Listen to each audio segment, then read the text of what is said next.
오늘 함께 보실 말씀은 역대하 7장 11절에서 16절까지 말씀입니다. 전 세계가 지금 무척 어려운 시기를 겪고 있습니다. 오늘 여러분과 함께 이 어려운 시기에 우리가 이 사태를, 이 현실을 성경적으로 어떻게 해석할 것이냐, 받아들일 것이냐, 그리고 성경적인 해답을 좀 구할 수 없을까를 같이 한번 생각해 보기로 해요. 오늘 말씀 제목이 하나님은 우리의 부르짖음을 들으신다 하는 겁니다. 같이 읽겠습니다. 역대하 665면입니다. 역대하 7장 11절에서 16절입니다. 읽겠습니다. 솔로몬이 여호와의 전과 왕궁 건축을 마치고 솔로몬의 심중에 여호와의 전과 자기의 궁궐에 그가 이루고자 한 것을 다 형통하게 이루니라. 밤에 여호와께서 솔로몬에게 나타나사 그에게 이르시되 내가 이미 네 기도를 듣고 이것을 택하여 내게 제사하는 성전을 삼았으니 혹 내가 하늘을 닫고 비를 내리지 아니하거나 혹 메뚜기들에게 토산을 먹게 하거나 혹 전염병이 내 백성 가운데 유행하게 할 때에 내 이름으로 일컫는 내 백성이 그들의 악한 길에서 떠나 스스로 낮추고 기도하여 내 얼굴을 찾으면 내가 하늘에서 듣고 그들의 죄를 사하고 그들의 땅을 고칠지라. 이곳에서 하는 기도에 내가 눈을 들고 귀를 기울이니 이는 내가 이미 이 성전을 택하고 거룩하게 하여 내 이름을 여기에 영원히 있게 하였음이라. 내 눈과 내 마음이 항상 여기에 있으리라. 아멘. 기도합니다. 오늘도 우리에게 귀한 예배, 주님과의 만남을 허락해 주시니 감사합니다. 마음을 활짝 열어 주님을 바라봅니다. 우리의 마음의 귀를 활짝 열어 주님께 귀를 기울입니다. 오늘도 우리 한 사람 한 사람에게 이 어려운 시기에 하나님의 뜻을 깨닫게 해 주시옵시고 하나님께서 우리 한 사람 한 사람을 향하신 지금 오늘의 우리의 삶 속에 필요한 메시지를 전해주시고 잘 알아듣게 하시고 마음에 잘 새기게 하여 주시옵소서. 말씀을 통해 주님이 홀로 영광 받으시고 우리 예수님께서 친히 우리 한 사람 한 사람의 마음을 만져주시고 주님이 오늘 이 시간을 통해 우리 한 사람 한 사람이 위로받게 하여 주시고 주님의 생명으로 또 새롭게 채워지게 하여 주시옵소서.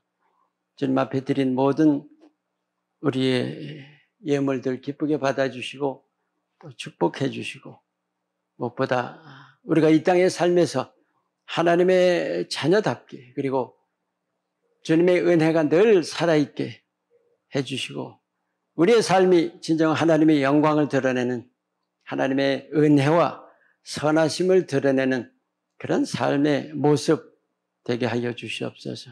예수님의 이름으로 감사하며 축복합니다. 아멘. 오늘 여러분이 읽으신 말씀이 하나님께서 솔로몬에게 나타나셔서 하신 말씀이에요. 그런데 언제냐? 1절부터 10절까지가 지금 예루살렘에 솔로몬이 성전을 지었어요. 하나님의 이제 인도하심을 따라서. 광야에서는 성막도 있었고 성막이라는 건 그때까지 있었지만 실제로 이렇게 건물로 성전이 지어진 것은 처음이에요. 그 얼마나 멋진 일이에요. 게다가 다윗 시대에 다윗이 내가 좀 하나님의 성전을 짓겠습니다 했는데 하나님께서 네 손엔 피가 너무 많으니까 안 된다. 네 아들에게서 그 일을 내가 이루리라 해서 지금 솔로몬을 통해서 성전이 완공되어서 1절부터 10절까지가 지금 그 성전 완공에 대한 봉헌하는 거예요. 낙성 어떤 의식을 개항하는 거죠. 수많은 제물을 드리고 또 보통 큰 뭐라고 그래 잔치는 아니지만 굉장히 중요한 행사를 마치고 나서 이제 있던 일입니다. 하나님께서 솔로몬에게 나타나셔서 말씀을 하시는데 여러분 한번 생각해 봐요. 성전을 완공을 했어요. 얼마나 하나님이 기뻐하실까요? 그럼 그때 하나님께서 솔로몬에게 나타나셔서 가장 처음 말씀하셨을 것이 뭐라고 짐작하세요? 우리 같으면 잘했다라든지 내 자손을 내가 축복한다든지 그런 말씀이 있으실 줄로 기대하잖아요. 근데 어떻게 돼 있어요 지금? 경고.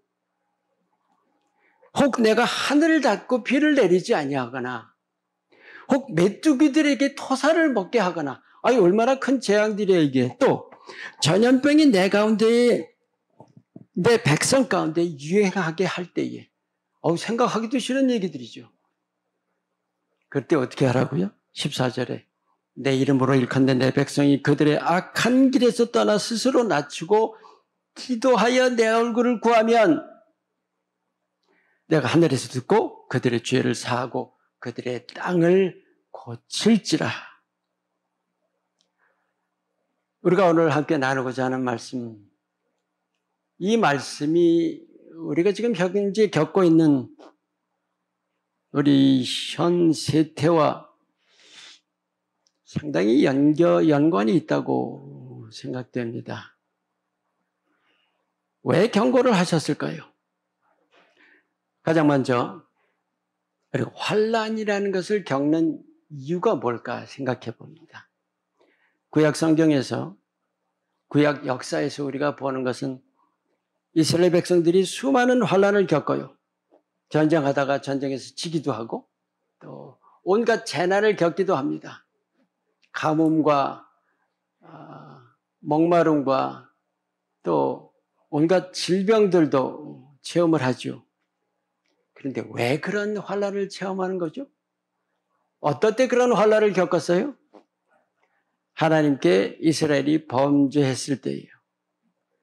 신당을 만들고 이방신을 섬기고 우상 숭배하고 했을 때.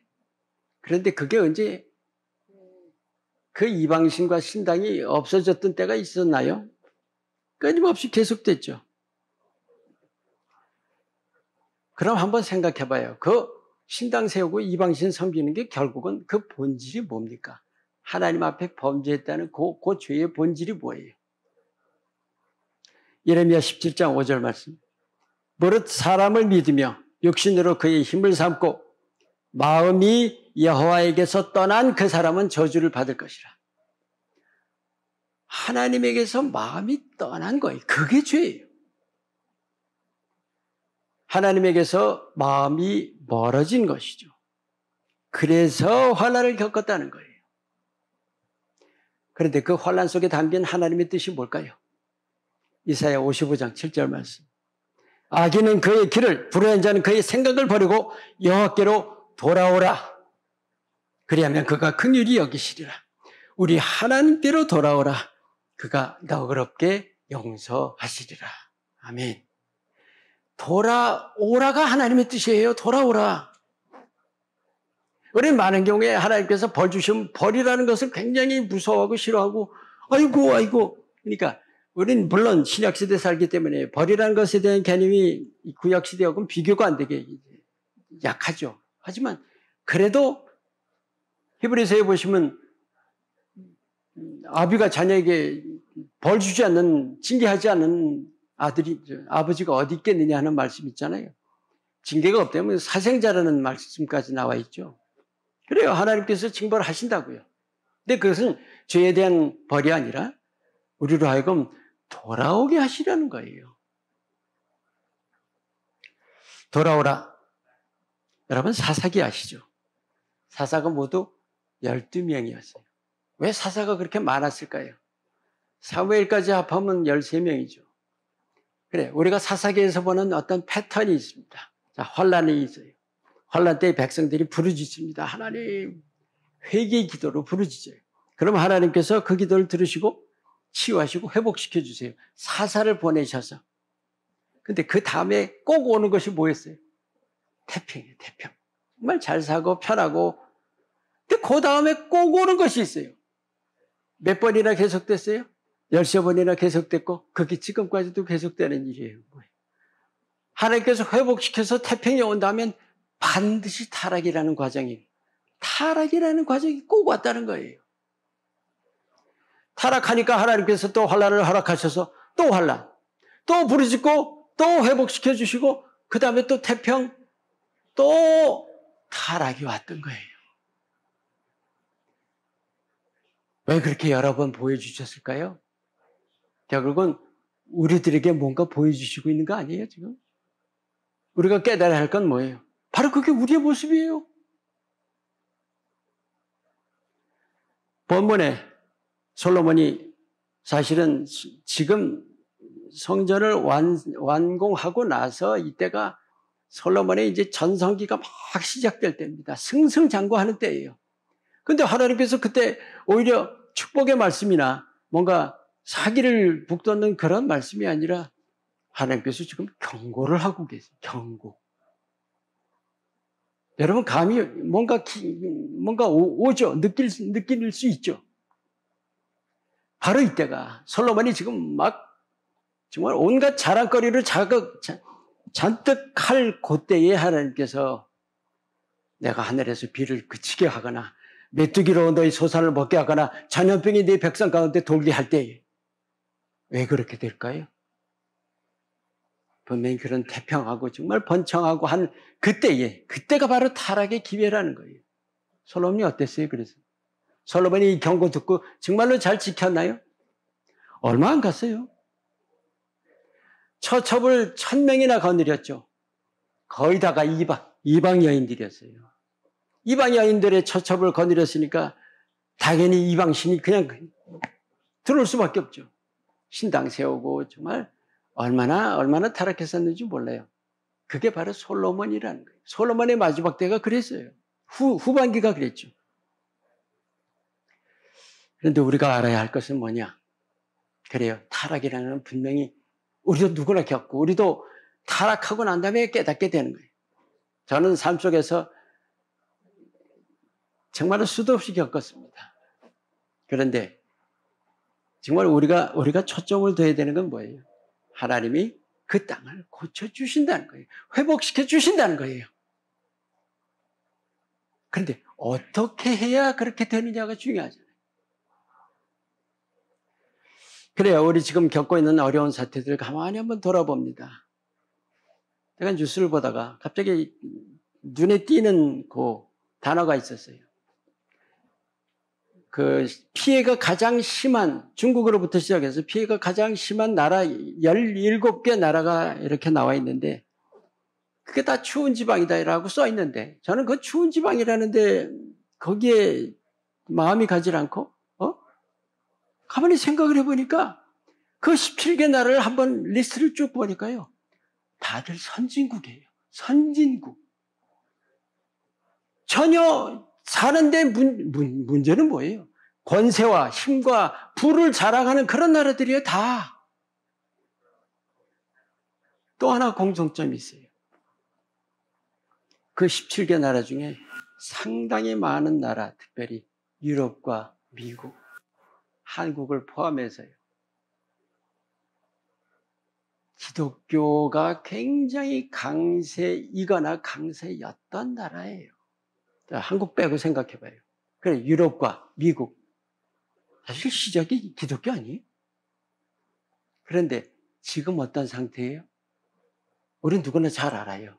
지금 교회가 비어가고 있고, 지금 이방 종교들이 들어와서 지금 완전히 뭔가 진을 치고 있는데, 유럽이 다 그렇게 돼 있고, 영국까지 그렇게 돼 있어요.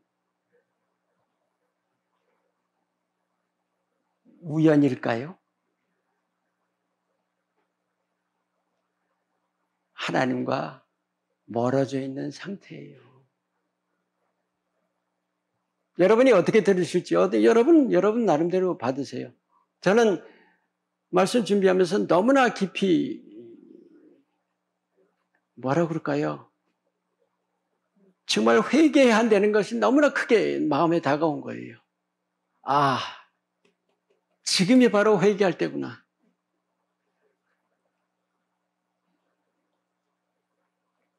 심판이나 환난이 아닙니다. 초점은 하나님께서 회복시켜 주신다는 거예요. 그게 초점이에요.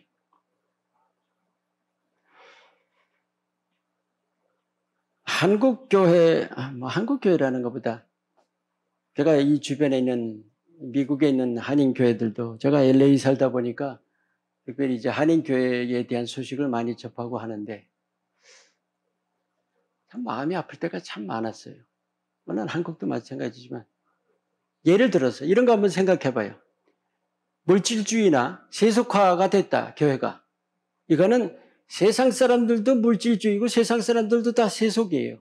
그러니까 뭐 믿는다고 그러는데 우리하고 다를 거 없네. 그것까지 괜찮다고 해봐요. 그런데 교회에서 어떤 비리가 드러난다든지 교회가 좀 부도덕하고 연관이 된다든지 특별히 분규가 일어난대 봐요. 아니 안 믿는 사람도 부정, 비리, 분규 이러면 벌써 이렇게 되는 거거든요. 그런데 교회가 그렇다면 그거는 하나님의 영광을 가리는 굉장히 중요한 범죄예요. 믿을 사람을 못 믿게 하는 거나 똑같아요. 최근에 있었던 예를 안 들어드린다 해도 여러분들 많이 아실 거예요. 교회에서 예수님이 안 드러나고 목회자가 드러나요. 목회자의 어떤 비리 이런 것들이 끊임없이 나오는 거 아니에요 지금? 제가 목사지만 제가 얼마나 마음이 아프고 제 자신도 정말로 찔립니다. 우리가 그 사실을 깨닫고 하나님께로 돌아와야 한다는 거예요. 잠깐 좀 생각해 볼 거예요. 그럼 왜 사람들이 타락할까? 꼭 우리가 하나님께서 태평이라는 어떤 좋은 복을 주시고 은혜를 주시면 꼭 타락해야 되는가 말이에요. 그건 좀 이상하지 않아요? 그렇다면 그 타락하게 되는 그 본질이 뭘까 하는 걸 생각해 봐요. 이건 여러분 정말로 마음속에 잘 좀 새겨두시기 바라요. 시편 100편 3절에 여호와가 우리 하나님이신 줄 너희는 알지어다. 그는 우리를 지으시니요. 우리는 그의 것이니 그의 백성이요. 그의 기르시는 양이로다. 이 한 절에 뭐가 다 들어있습니까? 하나님이 여러분의 하나님이세요. 여러분이 아니라 여러분 한 분 한 분의 하나님이신데 그분이 누구예요? 여러분 한 분 한 분을 지으셨고 창조주이시고 여러분 한 분 한 분이 바로 하나님께서 여러분 한 분 한 분의 소유주이시는 창조주이시면서 소유주이세요. 여러분 안 믿는 사람들이 굉장히 많은데 안 믿는 사람들의 가장 안 믿는 이유 중에 제일 첫 번째가 뭔지 아세요?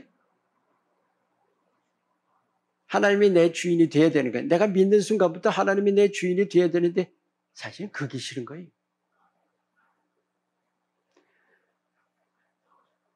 그런데 안 믿는 사람들만이 아니죠. 믿는 자마저도 하나님이 내 주인이라는 걸 그렇게 기쁘게 받아들이지 않는다는 거죠. 자꾸 믿음의 삶 속에서 부딪혀요. 믿음의 삶에서 여러 가지 갈등이 있지만 가장 큰 갈등이 저는 이거라고 생각합니다. 하나님을 내 주인으로 섬기고 내 주인으로 따르는 거예요. 왜? 주인이면 내가 굴복하고 복종하고 순종을 해야 되는 거거든요. 근데 하나님의 뜻과는 반대로 가기가 쉬운 것이 우리의 모습 아닙니까? 믿는데도 불구하고요. 예를 들어서 우리 기도할 때요. 여러분이 열심히 구했는데 못 받았다면 여러분 마음이 어때요? 정말 열심히 구했습니다. 못 받을 때 섭섭해요. 많은 경우에. 근데 그 섭섭이 어떤 마음이에요? 하나님 내가 그렇게 구했는데 왜 안 주세요? 가만히 따져보세요. 하나님이 주인이에요? 내가 주인이에요? 또 잘 믿는다고 생각하는데 내가 어려운 일을 닥쳤어요. 정말 나 열심히 믿고 잘 믿었다고 생각하는데 어려운 일이 딱 닥쳐요. 하나님, 이건 좀 아닌데요? 하나님, 어떻게 이러실 수가 있습니까? 나 잘 믿었는데. 누가 주인이에요, 지금? 내가 주인이에요, 내가. 믿음은 믿는 자 하나하나가 잘 되기 위한 수단은 결코 아닙니다. 믿음은 쉽게 얘기해서 내가 하나님이라는 분, 그 밑에 쏙 들어가는 것이 믿음이에요.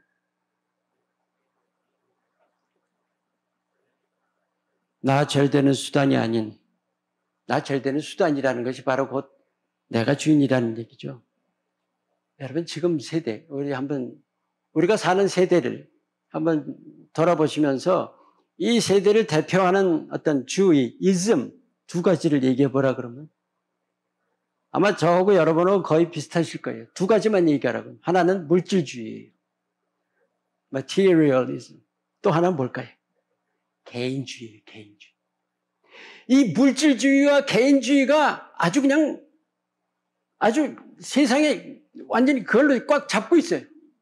근데 문제는 어디 있는지 아세요? 이게 교회까지 잡고 있다는 거예요. 교회 안에까지. 그렇지 않아요?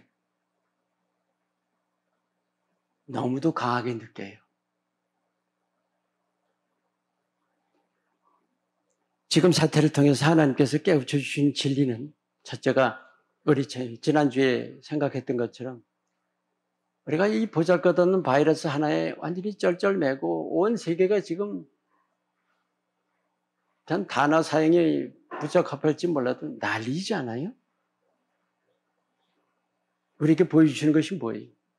우리 인간이 얼마나 미약하고 연약한 존재인가를 깨닫는 거예요. 정말로 한숨밖에 안 나와요. 우리 자신의 모습 보면서.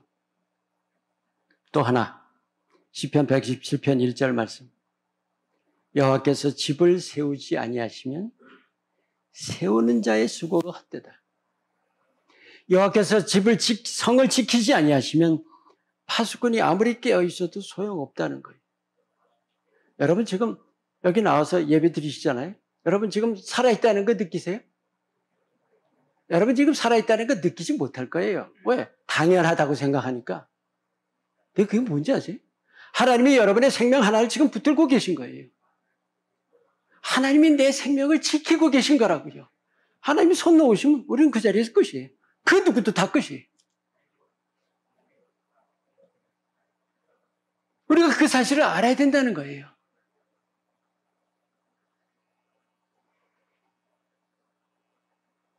타락의 본질을 돌아보면 결국은 우리가 하나님이 나의 창조주이시고 소유주이시라는 그 사실을 내가 굳게 붙들고 있다면 타락할 수가 없어요.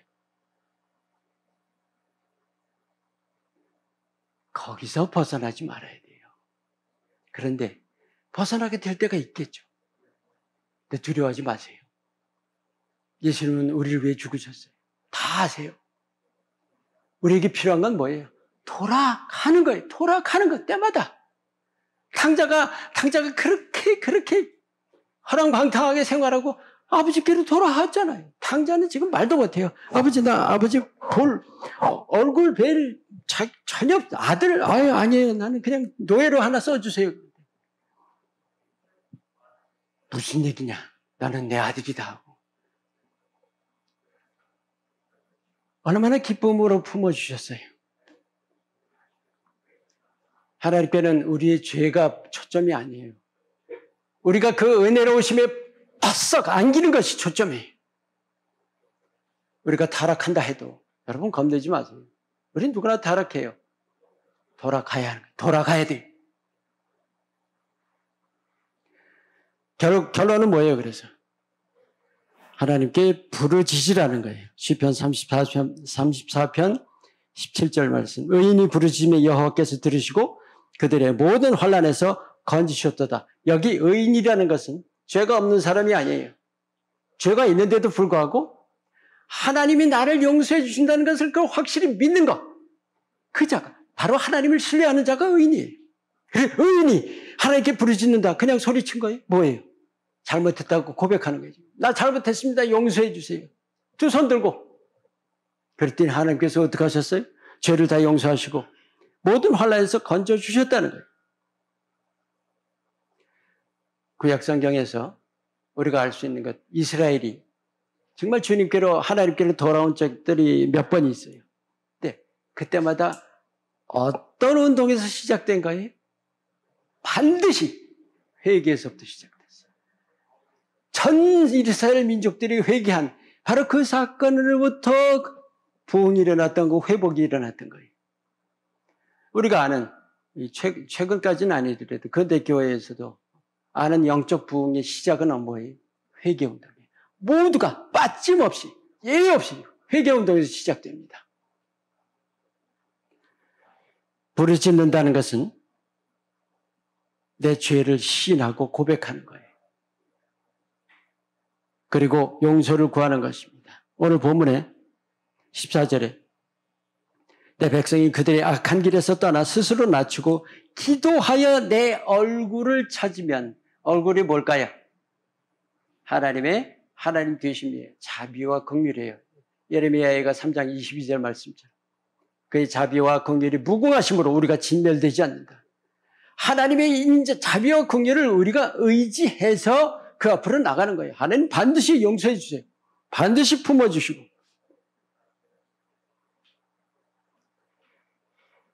우리가 사순절 기간을 지내고 있습니다. 십자가를 바라보는데 우리가 다시 한번 십자가의 은혜를 마음에 깊이 새겨야 할 때예요. 이 지금 바이러스가 창궐하는 때에 그 바이러스를 그런 환난 가운데 있는 우리 자신과 십자가를 이렇게 한번 연결시켜 보세요. 하나님이 지금 무슨 일을 어떻게 하고 계실까? 하나님이 지금 무엇을 바라보고 계시고 무엇을 지금 기대하고 계실까? 우리에게 독생자를 주셨어요. 우리에게 보여주신 것이 뭐예요? 그 십자가를 통해서 하나님은 우리 모두를 품으시는 거예요. 지금 품으시는 거예요. 여러분에게 달렸어요. 뭐예요? 돌아가는 거예요. 돌아가는 거. 하나님 품으로 돌아가는 거. 다시 한번 말씀드려요. 초점은 환난이 아니에요. 초점은 회개와 회복이에요. 우리가 회개하면, 주님께 부르짖으면, 기도하여 그 얼굴을 구하면 주님께서 들으시고 죄를 사하시고 땅을 고쳐주십니다. 할렐루야. 어떤 것도 두려워할 것이 없어요.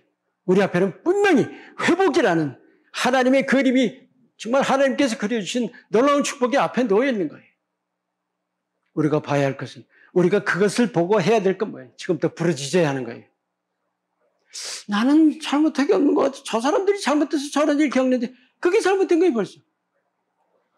늘 말씀드리죠. 영적인 원리는 그게 아니에요. 저 사람이 죄졌어요가 아니라 저 사람이 죄진 책임은 나한테도 있는 거예요. 분명히 알아주세요. 인류의 죄는 바로 나의 죄예요. 그래서 내가 회개해야 되는 거예요. 하나님은 구원하시는 하나님이에요. 죄보다 더 중요한, 훨씬 더 중요한 것 바로 하나님의 은혜로우심입니다. 우리가 그 은혜로우심을 의지해서 우리가 이겨나가는 거예요. 지금 하나님은 우리를 건져주시려고 기다리고 계세요. 뭐를 기다리실까요? 아셨죠? 제가 다시 한번 읽을게요. 14절.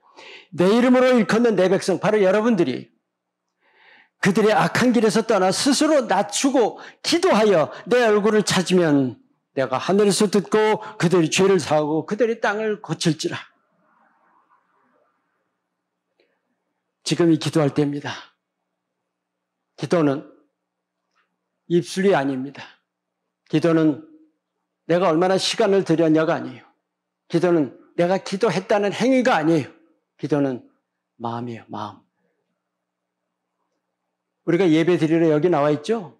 여러분 여기 있으면서 내 마음이 하나님께로 안 가 있으면 하나님께서 아무것도 안 받으세요. 그건 울리는 꽹과리예요. 요한복음 4장 24절 말씀. 하나님은 영이시니 예배하는 자가 신령과 진정으로 할지라. 정말로 전심을 다해서 진심으로 주님 앞에 예배 드리지 않고는 그 예배는 아무 쓸데가 없다는 거예요. 기도도 마찬가지. 내 마음 진심을 주님께 드리는 기도. 그래서 통하는 기도가 그렇게 중요한 거 아니에요? 또 하나 마태복음 18장 19절 말씀.